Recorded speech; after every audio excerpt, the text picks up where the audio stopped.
مرحبا بكم. وصفتنا اليوم راهي محاجب ومسمن بالسميد فقط، ما فيش نهائيا الفارينة وما فيش الخميرة. البنات الوصفة راهي ناجحة مليار، اللي ما يجيهاش المسمن نتاعها طري وما يجيهاش يعني هكذا البرقة رقيقة، اللي يجيها معجن يعني اللي عندها مشكل مع المسمن اللي يجيها يابس، ما عليها غير تبع الفيديو، لأنه الفيديو راهو كله نصائح ومفيد جدا بإذن الله.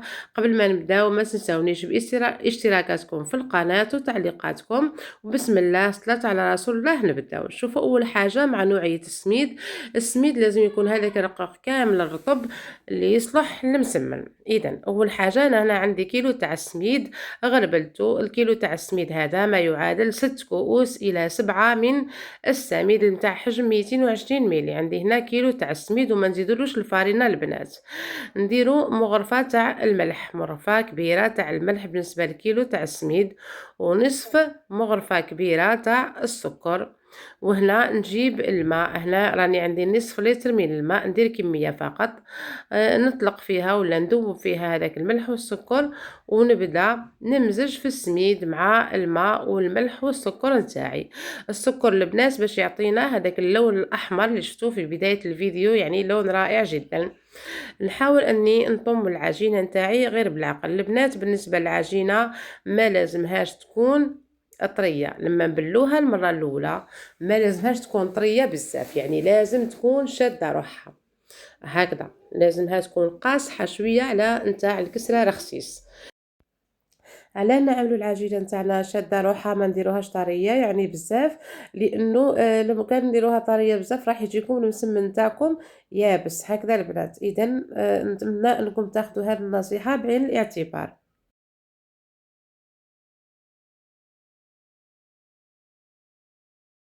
نضموا العجينه نتاعنا عادي ونشوفوا كيفاش راح نديروا لها، لانه ما تطلب منا حتى مجهود، ما كان فيها حتى مجهود البنات.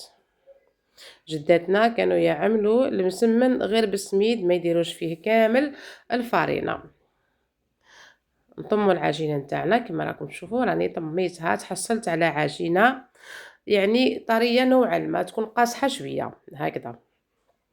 هنا راهو خدالي بالنسبة للكيلو تاع السميد خدالي نصف لتر تاع الماء، نصف لتر من الماء هكذا. راكم تشوفوا في العجينة نتاعي هنا ندير العجينة نتاعي بجيه، ونجيبو البنات الصحن وساشي. الساشي لازم نحطوا العجينة نتاعنا في كيس بلاستيكي غذائي. شوفوا البنات نجيبو هذاك الساشي ونغصوه في الماء السخون، يعني داير سائر من داخل ومن برا. الماء يكون سخون مش دافي راكم تشوفوا، ومش غليان. نديرو نقطروه من الماء ونديرو العجينه نتاعنا في وسط الساشي ونغلقوا عليه مليح، وهذاك الماء نخلوه بحدانا. نجيبو الساشي ونغطسوها في الماء فوالا وحوالي 10 مرات كما راكم تشوفوا داير ساير، يعني غير بالعقل ما نزربوش بزاف، حوالي 10 مرات هكذا البنات. راح دير فيها لا فابور لداخل، وهذه راح تعاون باش تطلق لنا العجينه نتاعنا هكذا البنات. لما نكمل العمليه ندير الساشي نتاعي بجيه، ما نخلوهاش في وسط الماء، ونغطيها بسرفيته هكذا كما راكم تشوفوا من ساعه الى 3 ساعات 4 ساعات ليله كامله كما حبيتوا، ونجوزو نخدموا الحشو نتاعنا هكذا. نجيبو مقيله نديرو فيها شويه تاع الزيت، ونديرو فيها البصل. انا هنا البصل كنت رحيته فقط في الاشوار، رحيته في الاشوار يعني خشين شويه. وندير البصل نتاعي نزيد له البنات ملعقه متوسطه من الملح.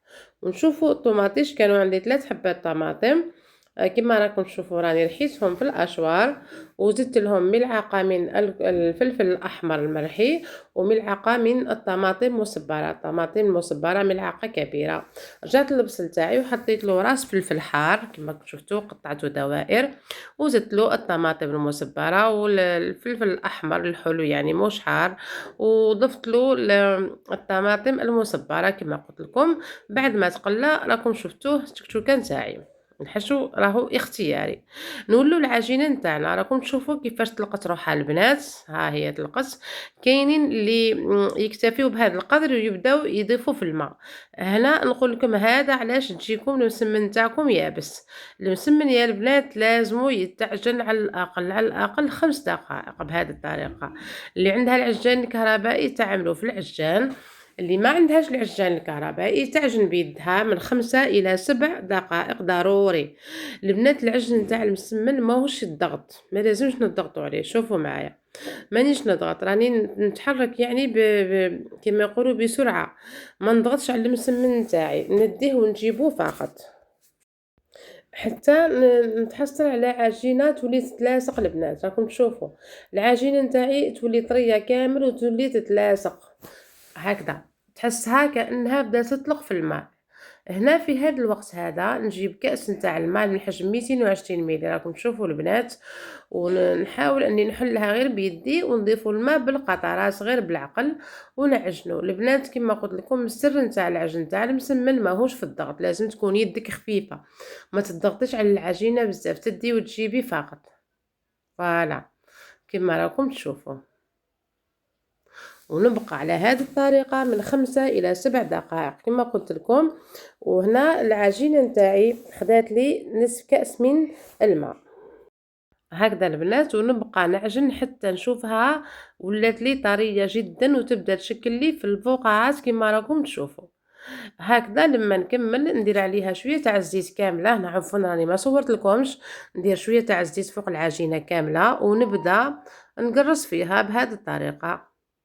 فوالا راكم تشوفوا في الفقاعات البنات راهي واضحه في الفيديو. نغطيها بكيس بلاستيكي غذائي وننظف سطح العامل نتاعي ونبدا نخدم. هنا راني نحل في العجينه نتاعي بشويه تاع الزيت، انا هنا خلصت زيت النباتيه مع زيت الزيتون، كاين اللي يعملوا الزبده كاين اللي يعملوا لا مارغرين، هنا يبقى الادام نتاعكم اختياري. وراكم تشوفوا في العجينه نتاعي راهي من اروع ما يكون، ناجحه مليار. هنا الحشو نتاعي التكتوكه تاعي اللي كنت درتها راح نحشي بها المسمن نتاعي، والحشو راح يبقى اختياري، يعني كل واحد يدير الحشو نتاعو اللي يعجبه هو. هكذا نطبق المسمن نتاعي البنات هكذا كما راكم تشوفوا، نحاول اني نعطيها شكل شباب ونبدا نطيب فيه في مقله ولا في طاجين كما حبيتو على نار متوسطه، ما نديروش النار قويه بزاف باش ما يتحرق لناش المسمن نتاعنا. وراكم تشوفوا في الانتفاخ الرائع واللون الاروع، يعني الصورة راهي تعبر على نفسها. العجينة ترمو راهي خفيفة وتلقى روحها مليح، راكم تشوفوا في النتيجة. فوالا الصورة راهي تعبر على نفسها، اللي تشوف روحها ما تقدرش تعبي الحبة تاع المسمن تخدم ورق الطهي، تخدم تشكلها فوق ورق الطهي وتحملها بها بورق الطهي وتديرها في الطاجين ولا في المقله نتاعها. البنات اللي ما عندهمش الطاجين نتاع المسمن ويحبوا يديروه في المقله، ماذا بكم ديروا على نار متوسطه هكذا باش ما يتحرقش المسمن نتاعكم، ولكن كانت النار نتاعكم قليله ديروا على نار عاديه. فوالا راني نكمل في الطبخ نتاع المسمن نتاعي وراح نشوفوا النتيجه النهائيه. مسمن رائع جدا جدا طري من اروع ما يكون. ان شاء الله البنات تكونوا حبيتوا الوصفه، اللي ما دارش الجام دير لي الجام، اللي ما علقتش تعلق تعطيني رايها. وانا الصراحه سعيده جدا بتشجيعاتكم وارائكم. ان شاء الله يدوم التواصل ما بيننا، ان شاء الله نكون عند حسن ظنكم. اذا كان حبيتوا وصفات جديده طلباتكم اوامر انا في الخدمه. واش راح نقول لكم شهيتكم في الجنه ان شاء الله.